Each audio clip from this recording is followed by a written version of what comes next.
കൂടെ അന്ന് അവിടെ കറങ്ങാൻ പോയി. സ്മൈൽ.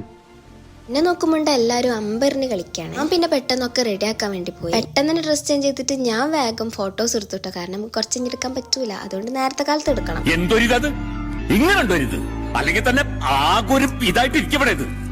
അതിന്റെ വേറൊരിത്. ഞങ്ങളെല്ലാരും ബാഗൊക്കെ പാക്ക് ചെയ്ത് ഇറങ്ങാനായിട്ട് നല്ലൊരു മഴ ഉണ്ട് പെയ്ത്. അങ്ങനെ പിന്നെ നമ്മൾ ഫോട്ടോസ് ഒക്കെ എടുത്തു. അങ്ങനെ പിന്നെ നമ്മൾ അവിടെ നിന്ന് ഇറങ്ങി പോയിക്കൊണ്ടിരിക്കുമ്പോൾ വീണ്ടും നമ്മൾ ആര്യച്ചിനും ടീമിനെയും കണ്ടു. യേശുമക്ക് ഛർദ്ദിക്കാൻ ഉണ്ടെന്ന് പറഞ്ഞപ്പോ പിന്നെ നമ്മളൊന്ന് പുറത്തുണ്ടാ എന്തോ ഒരു രസമാണ് അവിടെയൊക്കെ കാണാൻ. അങ്ങനെ വീണ്ടും നമ്മളെ യാത്ര ഉണ്ട്. ഞാൻ ഈ ഫോണും പിടിച്ചിറങ്ങണ കണ്ടപ്പോ സാർ എന്ത് ചെയ്തു, നല്ല സ്പോട്ടൊക്കെ വരുമ്പോ വണ്ടി നിർത്തി തരൂട്ടെ വീഡിയോ എടുക്കാൻ. അങ്ങനെ നമ്മൾ ഫസ്റ്റ് ഒരു പാർക്കിലാട്ടപ്പോ. അങ്ങനെ പിന്നെ നമ്മൾ കുറച്ച് ആൾക്കാർ സിപ്പ് ലൈനിൽ കയറാൻ തീരുമാനിച്ചു. ടിക്കറ്റ് എടുക്കണ വരെ ഭയങ്കര ഉന്മേഷം. കഴിഞ്ഞപ്പോ പിന്നെ അല്ലാ ഒന്ന് ഓർമ്മ അടിച്ച് ചത്തിക്കണേ. അങ്ങനെ പിന്നെ ഹെൽമെറ്റും കാര്യങ്ങളൊക്കെ ഇട്ട് നമ്മളവര് വണ്ടി കൊണ്ടേ സംഭവം അത് കഴിഞ്ഞു വന്നപ്പോ വല്ലാത്തൊരു ഫീൽ ആയിരുന്നു. അടുത്തത് നമ്മളൊരു ഫ്ലൈം മൂവി ആയിട്ട് കാണാം. അത് ഞാൻ തെരഞ്ഞെടുത്തോണ്ട് പറയല്ല, ഭയങ്കര പരാതി. അതും കൂടെ കഴിഞ്ഞപ്പോ എല്ലാവർക്കും വിശന്ന് തുടങ്ങി. കാരണം സമയം 4 മണി അടുത്താവും. അങ്ങനെ പിന്നെ ഫുഡ് കഴിക്കാനായിട്ട് നമ്മള് സാറുണ്ടല്ലോ, നമ്മൾ ഇഷ്ടത്തിനായിട്ട് ഫുഡ് നമുക്ക് വാങ്ങിച്ചാൽ നമുക്ക് എന്താണോ ഇഷ്ടം അത് ചൂസ് ചെയ്യാം. അങ്ങനെ നമ്മള് ഉച്ചക്ക് നാടൻ ചോറാണ് ചൂസ്. അങ്ങനെ പിന്നെ നമ്മളെ യാത്ര വീണ്ടും സ്റ്റാർട്ട് ചെയ്തല്ലോ. വെടുക്കോടൊക്കെ പോവാൻ എന്തോ ഒരു രസമാണ്. പഠിച്ചാൽ എത്ര ഭംഗിയായിട്ടാണ് ഈ ഭൂമിനെ ഇങ്ങനെ അലങ്കരിച്ച് വെച്ചിട്ട്. നോക്കുമ്പോ അവിടെ ഒരു വീട്ടിൽ അടിപൊളി വണ്ടി ഇരിക്കണം. എനിക്കാണ് ഈ വിന്റേജ് കളക്ഷനോട് ഒരു താല്പര്യം. അങ്ങനെ പിന്നെ നമ്മൾ അവിടുന്ന് ആ ഫോട്ടോ എടുത്ത്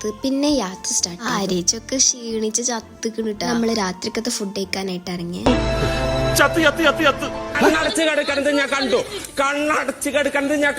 പിന്നെ ജംഗ്ഷനിലെത്തിയപ്പോ ഞാൻ ടിക്കാക്കാനായിട്ടാ പോയത്. അപ്പൊ ഇന്നത്തെ ഇവിടെ എത്രയുള്ളൂ.